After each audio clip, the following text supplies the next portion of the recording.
Family members had very different opinions on whether they thought Sarah Grace took part or didn't take part in the atrocities that occurred in her Georgia home on that tragic evening. We're going to review that and the police press conference in today's video. Hey, hey, hey, welcome to the Sofa Squad, sipping from the cup at hey. Now hold on everybody, let's do a quick sofa sidebar now. Keep in mind, ain't no cop, ain't no doctor, ain't no lawyer, ain't no therapist, ain't none of that fancy credentialed stuff, okay? Only credentials we got up in here is my sass, and this sofa. Now keep in mind also, I'm just giving my opinions on very public information, so do your own research, come to your own opinions, and drop them off in the comment section. And while you're down there, if you do like what you see here at the Sofa Squad, drop a little like, drop a little comment, drop a little share. It helps the channel out immensely. Now let's get edition. Hello Sofa Squad and welcome back to the sofa. We got a sofa. We got a Paul. My name's Paul if you're new to the channel. If you're not new to the channel, my name's still Paul. Now like I said, we're going to be revisiting the Sarah Grace Patrick case, and we're going to just look at some clips, talk about them, use them as talking points. Now also keep in mind for this, I don't know the family, I don't know Sarah, I don't know her parents. This is all sofa speculation. We're going based on what we are seeing in the interviews, the press conference, etc., etc. So it's just my opinion and all that. Now let's do a brief overview to get everybody on the same page of how we've arrived at this case in this video. So the case of Sarah Grace Patrick literally reads like a suburban horror story, okay, but one that no one saw coming. A seemingly ordinary Georgia teenager now stands accused of the unthinkable, killing both of her parents inside their Georgia home. But the case took an even stranger turn when investigators say that she started turning to TikTok influencers, looking for clout, asking for help, all this kind of stuff, but not in the context that you would think of, and we'll go over that. So what exactly happened in that house? Why was she reaching out to TikTokers? Why did she claim she didn't hear the gunshots? In this video, we're going to be going over all that. We'll talk about that press conference, and we'll see what her grandfather and I guess you would say a distant cousin had to say about it. Now keep in mind, this incident took place, right? So you have Sarah, her stepfather and mother, and then her little sister in the house, okay? Months would go by before the police moved in and made an arrest on it. So what I want to look at first and use this talking points is that press conference that came forward where, you know, they're sitting here saying, hey, bam, this is what's going on. This is the arrest that's been made. This is what we can tell you so far. Today, we can confirm that an arrest has been made in the case. Kristen Brock's 17-year-old daughter, Sarah Grace Patrick, has been taken into custody and charged with 2 counts of murder and 2 counts of aggravated assault in connection with the deaths of her mother and her stepfather. Now, like I said, you know, the investigators will talk about how long this case took, how much they had to go through that, and we'll hear a mountain of evidence later. I do believe this, like other cases, they held to their chest. They kept a lot of it in. This causes frustration. This causes speculation. This causes rumor mills to take place. However, as the spokesperson here will say, you know what? We want to make sure we got the right person. We want to make sure we did the right things. And that's what would happen here in this. And that's why it took so long, in my opinion. Now, we've heard and we'll hear later on in the video from like James's niece, etc., who I'm not sure of what you call that. So Sarah's stepfather's niece will speak out in this. So however that relation is, it's almost like a cousin by a different marriage, or I don't know how you say that. So we'll just refer to it as his niece, okay? But we'll hear from her and she'll talk about that and how long it took and whatnot. You know, and the investigator here also makes mention of how we've been trained as a society watching, you know, NCIS, Law and Order. These things wrap up in an hour, and that's just not the reality of it. We know the public has been eager for answers, and we want to be clear. So have we. But bringing forth the truth responsibly and thoroughly is our highest obligation. We are proud of the unwavering commitment shown by every member of the Carroll County Sheriff's Office, and we stand behind the process that has led us here today. I really like that she takes the time to make that a point, because in this day and age, especially where criminal cases, especially high profile ones, like this is going to be major, right? You very rarely hear about a teenage girl getting arrested for shooting her parents, okay? Like this is going to be, you know, a big case that people follow. I am very appreciative of this lady taking the time to say, we wanted to make sure we got this this right, she seems like a very compassionate person who understands, like, yeah, you know what, family members are going to get frustrated. I get it. It is what it is, but we can't let people know everything. And we'll even hear from the grandfather here in a minute where he'll talk about, yeah, they never let on that, you know, she would even be a suspect. And in my mind, I'm thinking, again, we'll talk about it specifically, but I was like, yeah, that's what they do, right? There's a reason why they were doing that. Now, what I want to do is focus in on some of the clips where the media, the press and whatnot are asking her questions and she's answering. So let's dive into those. Any idea what her motive was when she gave the confession? We are still working with her diligently. Our investigators have been speaking with her. It is correct that she was the one who made the 911 call, correct? Yes. At what point did investigators begin to focus on her as the suspect? So I believe in the beginning of any case, everyone's a suspect. I think I told many of you that when we were on scene that day. However, as an investigation continues and everything ebbs and flows, like I said in my press release, mountains of evidence has gotten us through here today. Lots of processing, lots of working with our law enforcement partners to get us to where we are today that honed in on her as a suspect. Now, there's a couple of things here, these major keywords, mountains of evidence. She's been working. It sounds like, you know, Sarah has been talking and whatnot and being cooperative and it's, you know, best she can. So here's my take on what we're hearing so far. Number one, when they do release some of this information, like affidavits, well, that kind of stuff, I think her mouths are going to be kind of on the ground. I do not believe that the cops would have arrested her. I mean, they took months to do this, right? So again, this is my speculation. We'll see when the evidence comes out. When she says we have mountains of evidence, and then we also look at the behavior on social media and the things that she was doing, it makes me think that this could possibly be very sloppy, right? So there could be a lot of text message evidence in here. Now, we'll also hear later where the spokesperson's talking about where, you know, we might have other arrests coming, so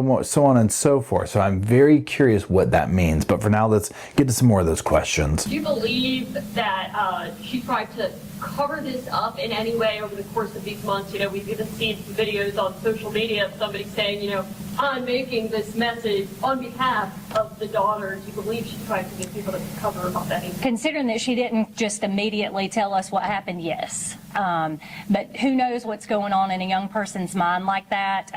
But she has been arrested and charged now, and we feel confident that she is responsible for their murders. But like I said, it is an open, ongoing investigation. It's very possible others are involved as well. Now, this is what I'm talking about. So let's dissect what she said for a second. When the reporter asked, you know, do you think she tried to cover it up? Do you think she tried to do this? And the obvious answer is, well, she didn't come clean right away. So of course she's trying to cover it up. But, you know, this whole thing about other people speaking, you know, on her behalf on social media, things of this nature. I'm very curious to see if some of the evidence, and this is sofa speculation right now, so just know we're entering into that. If some of the evidence will show that she was going out and recruiting people with her story, with her, you know, aligning as a victim, whatever it was for, right? If she was going out and recruiting people to do her dirty work, if you will, to speak on her behalf, to cover her trails or whatever. We might see text message, DMs, or whatever you want to call it, right, on social media of her essentially getting people to lie for her, you know, to help the public persona and whatnot. And so that's where I'm curious to see if other charges come, like, and I don't know what they technically would be, whether it's aiding and abetting or, you know, assisting or whatever. Who knows? Maybe she was in on this with somebody, you know. We really don't know the motivation. And just like she said, you never know what's going on in a young person's mind like that, especially one that's willing to kill their parents, right? If this goes to trial, if we hear a not guilty, if, you know, what we'll soon learn ideas of the motivation behind this. And obviously we won't truly know all the details until and when and if it does go to trial, which could be years away. Keep breaking the case. Just evidence, being able to go through evidence, being able to use private laboratories, being able to use GBI Crime Lab. You know, when you're processing stuff, like I said, it doesn't come back in an hour. So we've been filtering through, and there's still evidence left to process. You know, there's visual evidence. I assume that's text messages, emails. Was there some type of a trail that led you that way? There's always a lot of evidence. I won't go into exactly what it is because it is an open, ongoing investigation, but we have mountains of evidence. The open investigation, I get it, right? I mean, one thing that we're kind of spoiled to here in the States is how much transparency there is with these cases and the FOIAs and all that. If you go look at Australia, where we just covered the case over there, where we don't get access to this kind of stuff, right, that they're talking about. So we have enough to be like, oh my gosh, like, you know, what is it, right? So her mountains of evidence and this, that, and the other, again, I think that the evidence will speak for itself. So often we see in these cases where once we see everything, just like the mushroom case, once that came out, they showed Aaron Patterson tap dancing across the screen, throwing the thing away. You know, I mean, just everything. You're like, whoa. And again, we don't know anything. We haven't seen anything yet. So who knows what will come forth with this. I would like to be able to trust the investigators that say we're very confident we have mountains of evidence. Now, she's not going to answer specifically, right? But you see where the media is on to something. In this day and age, these cases we follow, so often these little things right here, you know, would get everybody in trouble, right? So you have to also think when you're that young, and remember back to when you were a kid, and I'm not trying to say like, you know, think back when you were a kid, you know, gonna murder your parents, but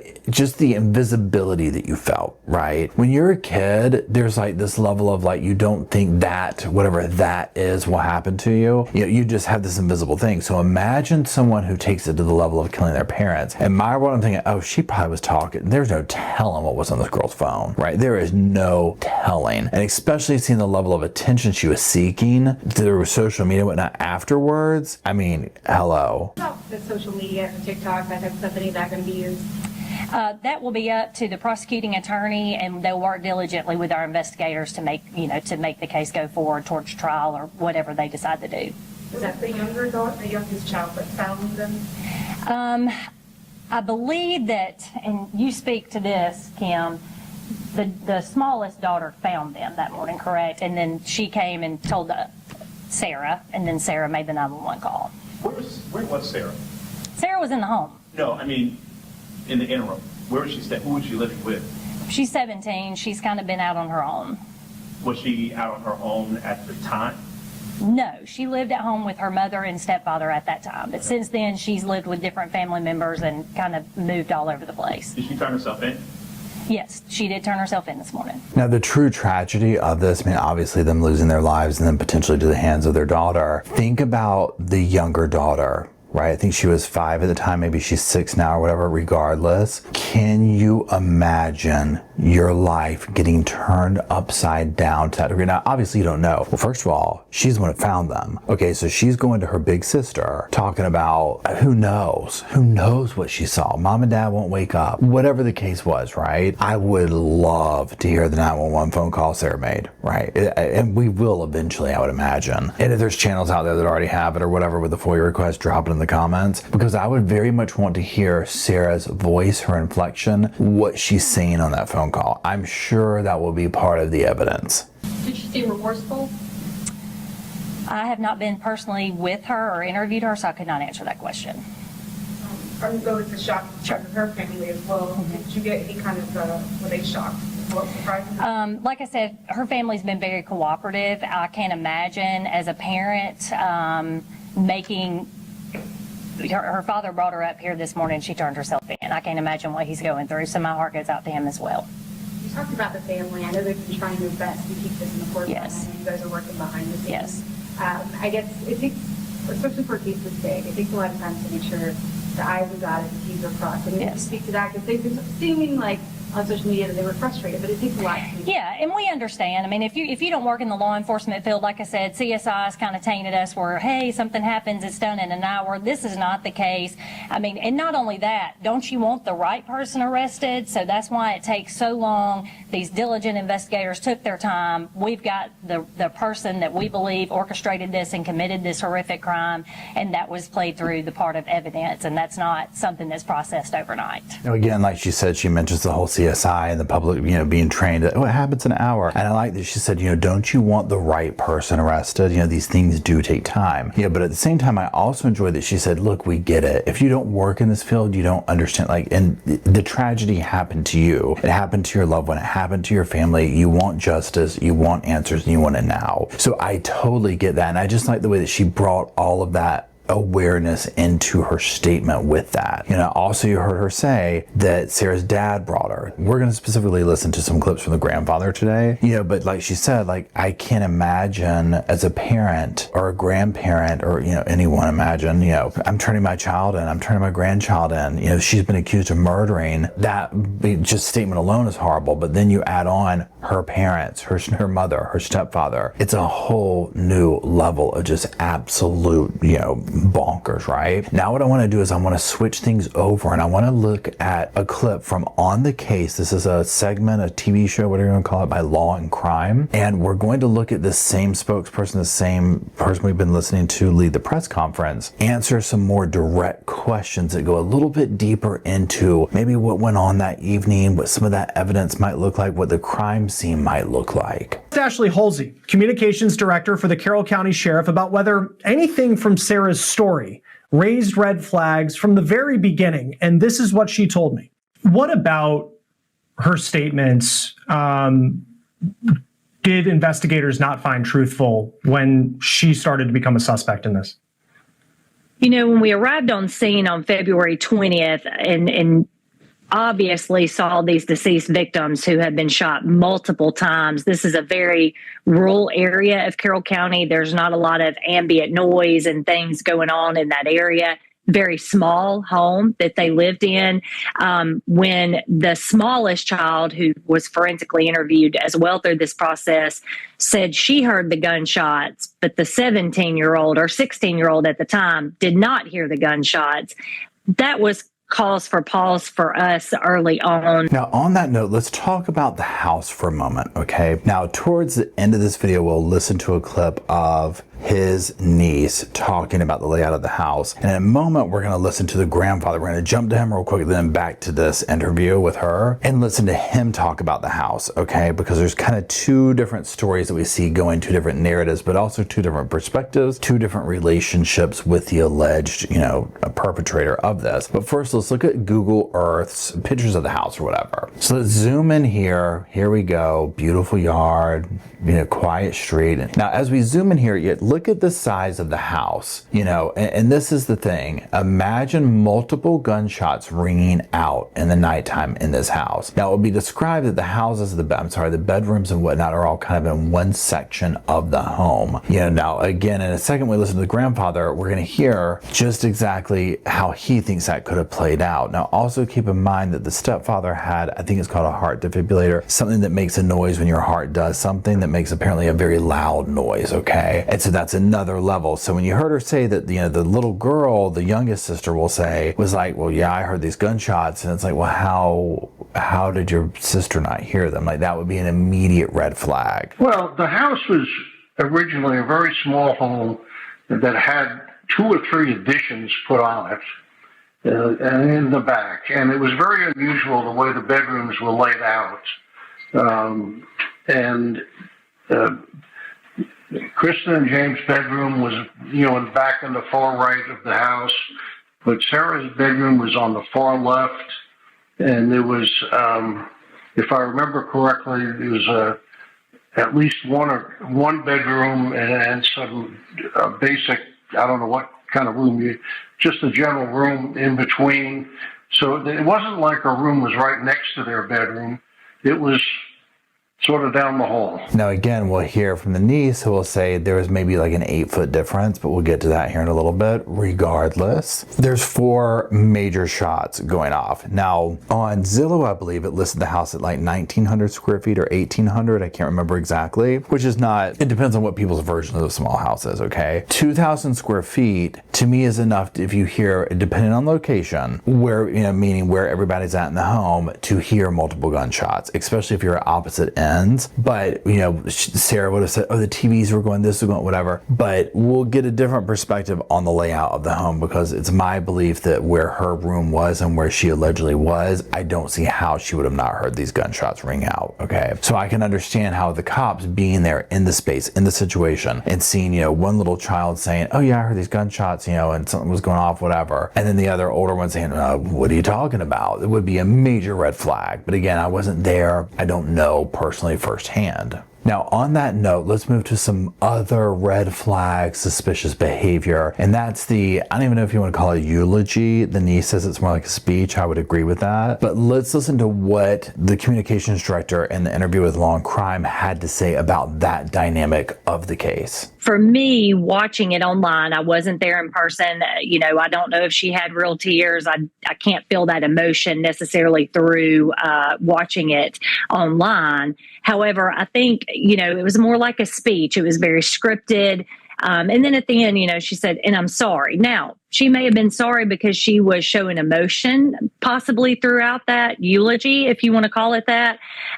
But she also could have said it meaning something deeper. We just may never know exactly what she meant by that, but it did raise my eyebrows. No, I agree. And that whole word sorry at the end of it, that didn't necessarily do anything for me. However, when we hear from the niece and she talks about the sorry tour that Sarah was going on, that does raise red flags for me. Now, they would continue on in this conversation and go a little deeper into the possibility of more arrests, but again, it's an ongoing investigation. And so she's still very, gray zone about that. Now, the grandfather would talk about this and he'd say, yeah, I believe that she's innocent. I've actually talked to her since she's been arrested and she stands by her innocence herself. And, he was like, I was surprised that she was arrested. And this is where I was referring to earlier, where he was like, the cops didn't, or investigators, whatever you want to call it, they did not make it seem like she was a suspect, make it seem like she had something to do with this. Now, it's my unprofessional, uncredentialed opinion that that's what they do, right? They want you to talk. They want you to be comfortable. They want you to divulge information. So an investigation like this, where it can be very, very tricky and very, very delicate, right? I mean, it's not too often that you're investigating a,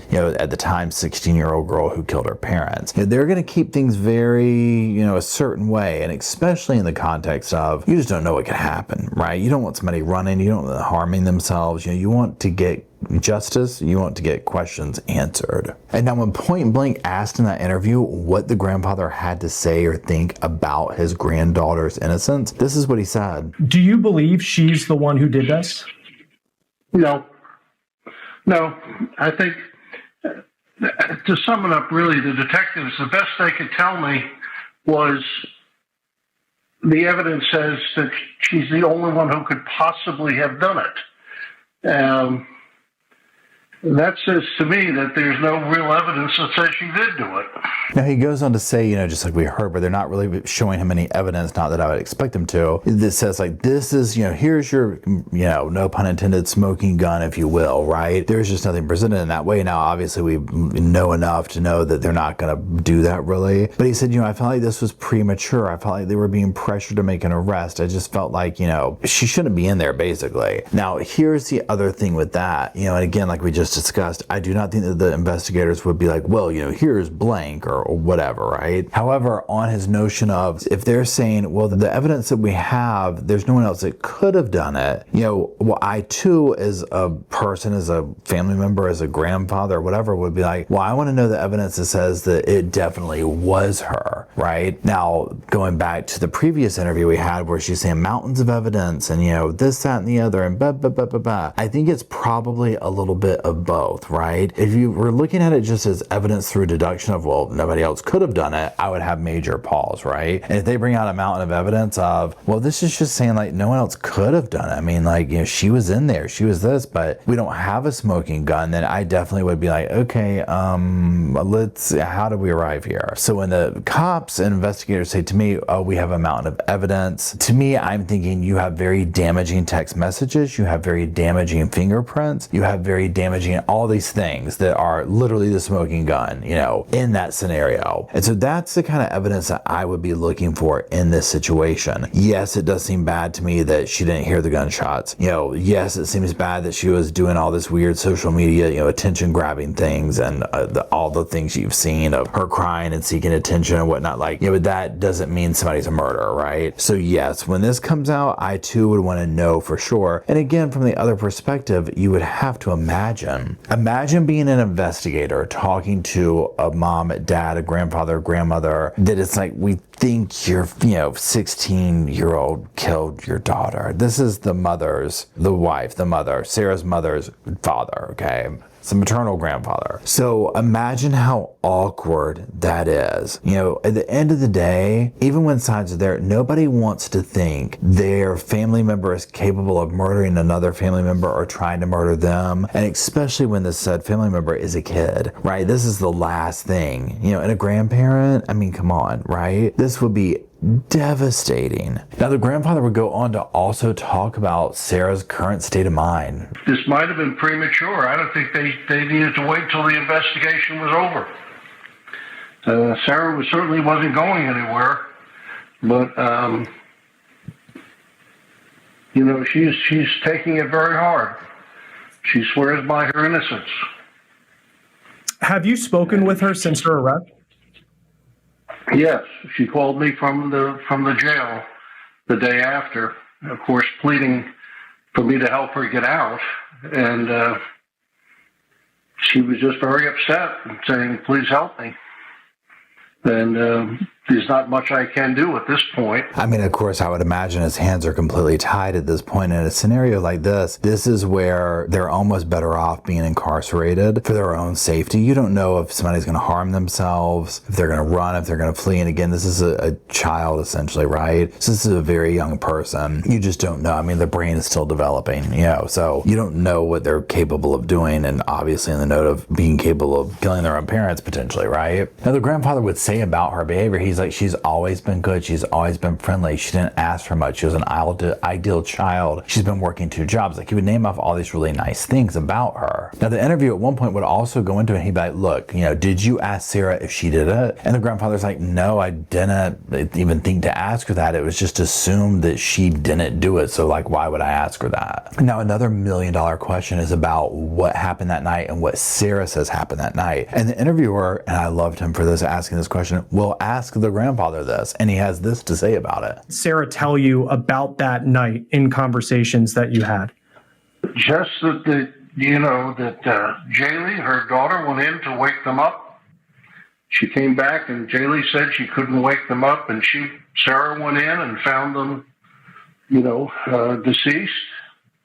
And she called 911, and that's all she said. She's never gone beyond that. One of the things I would be curious about, so you heard him say the youngest daughter went in, she couldn't wake him up, she goes to get her, she goes in there, she calls 911. I would want to know the nuances, and again, we'll eventually hear all this type of stuff when this evidence comes out and whatnot. I would want to know the nuances that she's saying, because it's like, well, what did she say when asked, did you hear anything? No, the TV was going. You didn't hear 4 gunshots, but your sister said she heard them? No, Okay, so what did you do when your sister came and got, what did you say? The little textures of all that, I would love to know. I know this is kind of a difficult question, but law enforcement said that they found it suspicious that Sarah would not have heard gunshots in that home. And that was something that in the beginning started, I guess, it was a red flag for them.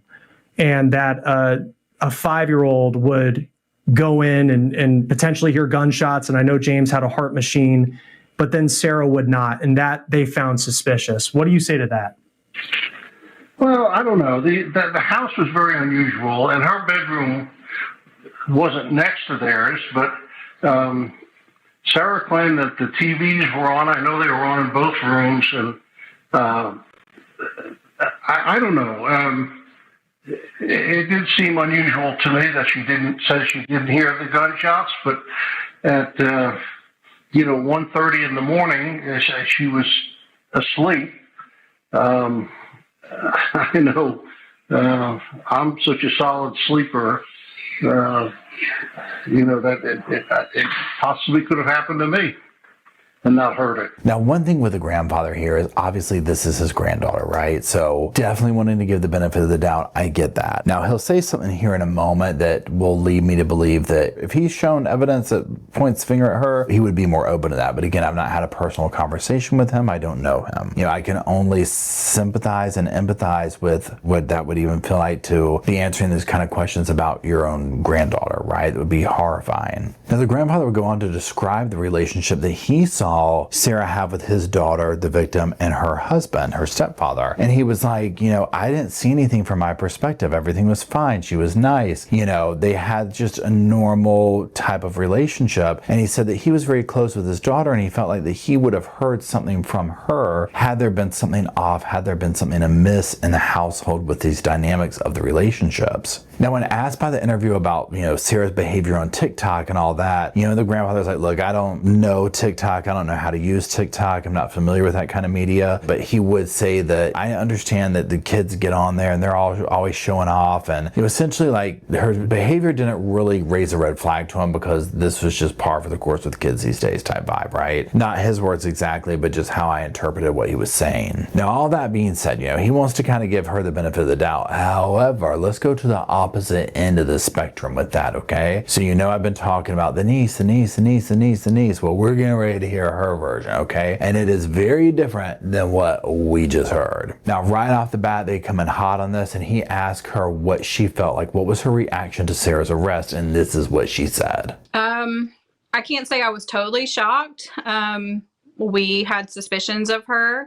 But I guess overall, I felt relieved that hopefully, we're going to get justice in this case. The investigators have done so much work over these 5 months. I'm confident that they've gone through everything and to get this arrest, I don't think it's to get 4 warrants to being for murder, makes me feel like they have enough, to have made this arrest for a judge to have signed off on it.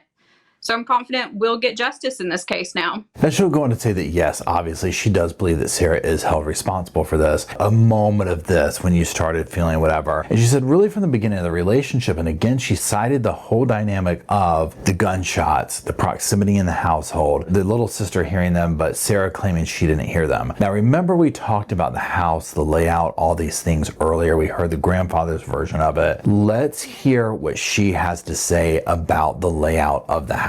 Very small, and all of the bedrooms are located in the same area. It's not, to my best guess, maybe 8 feet from Jamie and Kristen's room to Sarah's room. Like I said, we know for a fact there's a minimum of 4 shots that were fired. He was on an LVAD machine, and if you've never heard one, it is so loud. You can hear it from outside. It's that way for a reason. It's meant to tell you that something is very wrong with your heart. And like I said, that the 5-year-old in the home heard the shots. So this is where you have to start kind of taking different versions and piecing them together and look at the dynamics. Now, this is somebody who is going to have a completely different relationship towards Sarah, right? This is, not even blood family, right? This is, vastly different than the grandfather. So, and I'm not trying to sit here and say one person's right, one person's wrong, whatever, but I'm just looking at, potential biases and reasons for them. So with her describing like, okay, it's maybe 8 feet away from the house, from the bedrooms, right? And then he has this LVAD machine that you can hear from outside. There's a lot of red flags with that, and that multiple people have cited this being like, just because multiple people say something, it doesn't mean she's guilty, right? We need to see all that evidence. But I feel like she has a little bit more of a cold eye approach, a cold eye opinion about Sarah, just simply because, like, again, this isn't her sister, this isn't her granddaughter, this isn't, this is someone who she saw a little bit more of maybe a truer version of. Now, on those things about red flags and this, that, and the other, she said the funeral and the speech was another one. It was one of the weirdest things I've ever seen. I had my best friend with me, and we were just staring at each other the entire time. What is this voice that she's doing? That it sounds like crying. Sure, if you'd heard of an audio of it, sure, she's crying. But being front row at that funeral, she never shed a tear. She didn't stop. She didn't think about what she was saying. It was a scripted speech. I wouldn't call it a eulogy like people are calling it. It was a speech. Fascinating, right? Now, these are the nuances here. She sat front row. She didn't see tears. She's like, what is this voice Sarah's doing? There's no tears. She's giving shout outs. She's doing this. She's doing that. These are the parts that don't look good. Now, you can flip to the other side and be like, this is a 17 or 16-year-old, 17-year-old, whatever she was. She's nervous. Nobody wants to be in this situation, so on and so forth. But let's look at another clip of the eulogy and the shout outs that she did, because when I watched the thing in its entirety, this part felt very odd to me, right? Very odd. I want to thank my family, also known as my Cata fam, my grandparents, my siblings, Jaylee, Donnie, Jaden, Jojo, Trent, Tristan, Ashley, and Jesse for helping me get through my worst nightmare.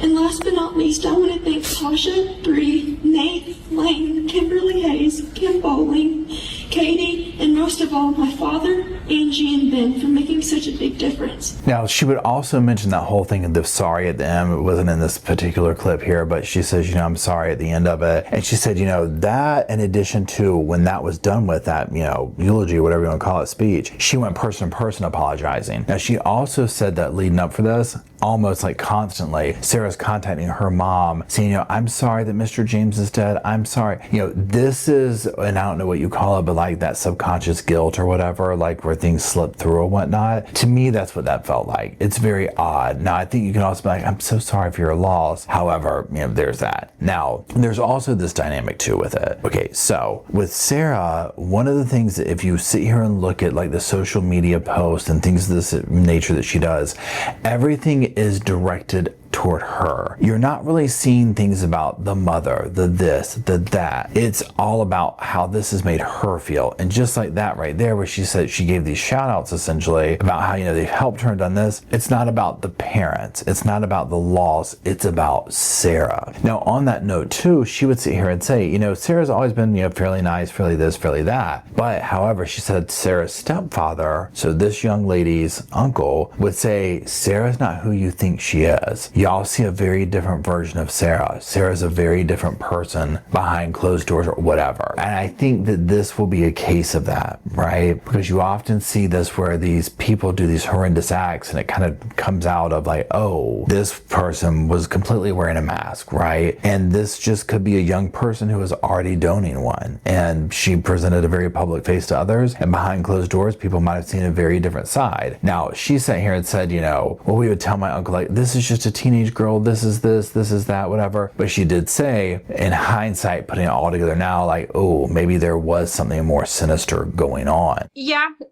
she, said that it could be some friends of theirs, or it could be someone that they knew, or she has said that it had to have been somebody they knew because they knew the layout of the house. They knew what door to come in, She hasn't ever been really specific, but she has thrown out a few theories. Yeah.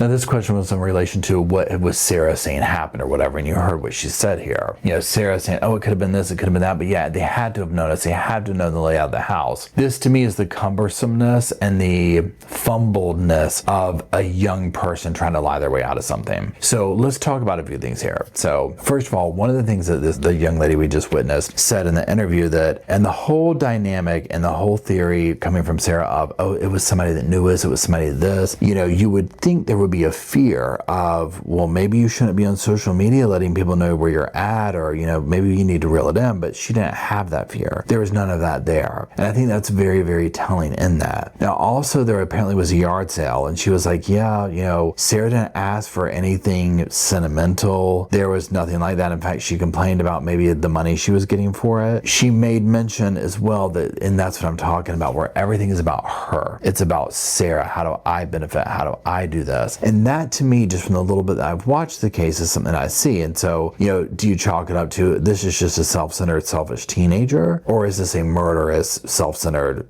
selfish teenager, right? Just because someone does all these things doesn't mean they're guilty. However, of course, it doesn't look good. Now, my quick take on it is, if you were sitting here like, Paul, if you had a, trial and jury today, I personally think she did it, but I'm very open to being proven wrong.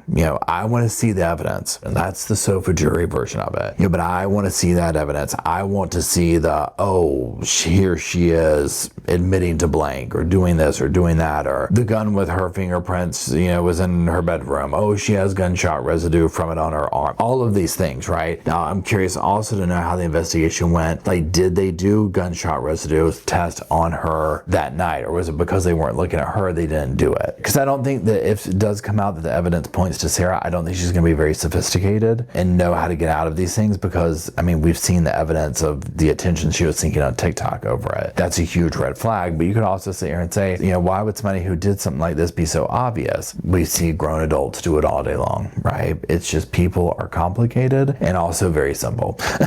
All in the mix, right? So that's going to be it for today. Let me know what your thoughts are down in the comment section below. And while you are down there, if you could drop some little weird pillows off and some little sofas for Roscoe and Spirit. Bo and Luke, and you, the Sofa Squad. So I have a place to sit and theorize and talk about all these cases that we do talk about here at the Sofa Squad. And until we all meet down there to do all that, I'll see y'all soon. I just wanted to say thank you again for watching the whole video, and also thank you for being part of the Sofa Squad. Special thanks to all the Patreon members, channel members from both of my channels, everybody who likes, shares, subscribes, comments in the comment sections. It helps the channel out so much. Now don't forget, I do have that other channel, the podcast channel. That's where we go live, we hang out, we talk. We have kind of sort of a schedule, but just be sure and check it out. I'll put it up here on the screen. And then like I said in the beginning of the video, if you want to follow me and Roscoe on the Instagram, go on, check it out. It's right here on the screen again. But once again, thank you very much. I really appreciate you being part of the Sofa Squad, and I'll see you in the next video. Hey, welcome to the Sofa Squad, sipping from the cup that hey, come laugh with the Sofa Squad. Can't roll my damn eyes hard enough.